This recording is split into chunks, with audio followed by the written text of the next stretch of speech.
Assalamualaikum warahmatullahi wabarakatuh.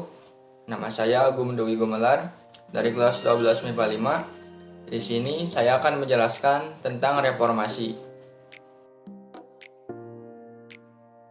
Reformasi adalah suatu gerakan yang menghendaki adanya perubahan kehidupan bermasyarakat, berbangsa, dan bernegara ke arah yang lebih baik secara konstitusional. Faktor terjadinya reformasi. Yang pertama, faktor sosial masyarakat seperti adanya kerusuhan pada tanggal 13 dan 14 Mei 1998 yang melumpuhkan perekonomian negara Indonesia. Yang kedua, krisis politik pada masa Orde Baru telah dijalankan demokrasi yang rekayasa. Yang ketiga, krisis hukum yang dijadikan sebagai alat pembenaran oleh pejabat politik dan belum adanya keadilan perlakuan hukum yang sama di antara warga negara. Yang keempat, krisis ekonomi. Adanya krisis mata uang rupiah, sulitnya mendapatkan bahan pangan kebutuhan. Sebab khusus terjadinya reformasi. Yang pertama, adanya KKN, korupsi, kolusi, dan nepotisme. Yang kedua, krisis ekonomi dan moneter. Yang ketiga, terjadi karena kondisi politik dan ekonomi Indonesia pada saat Orde Baru tidak terkendali. Presiden B.J. Habibie menyusun Kabinet Reformasi Pembangunan pada tanggal 22 Mei 1998. Kebijakan pemerintahan B.J. Habibie. Yang pertama, dalam bidang politik, Presiden B.J. Habibie berupaya merubah budaya politik yang diwarisi pemerintahan sebelumnya.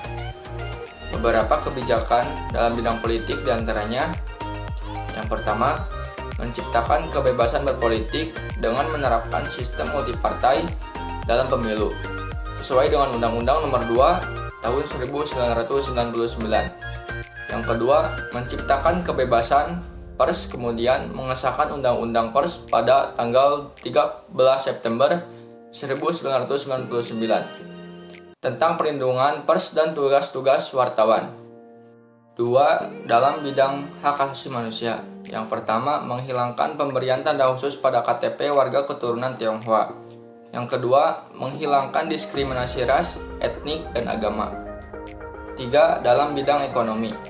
Yang pertama, berhasil mengatasi krisis moneter. Yang kedua, berhasil menurunkan laju inflasi.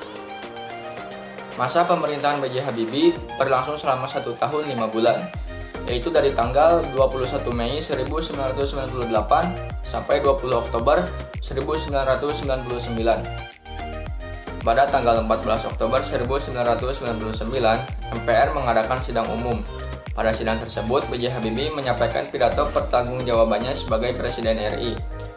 Sebagian besar MPR menganggap B.J. Habibie tidak mampu menjalankan tugasnya sebagai presiden. Hal yang menjadi sorotan utama yaitu referendum Timur Timur. Referendum Timur Timur terjadi pada tanggal 30 Agustus 1999.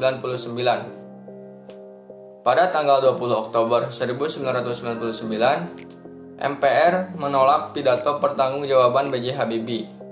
B.J. Habibie mengundurkan diri dari pencalonan presiden periode sebelumnya. Terima kasih.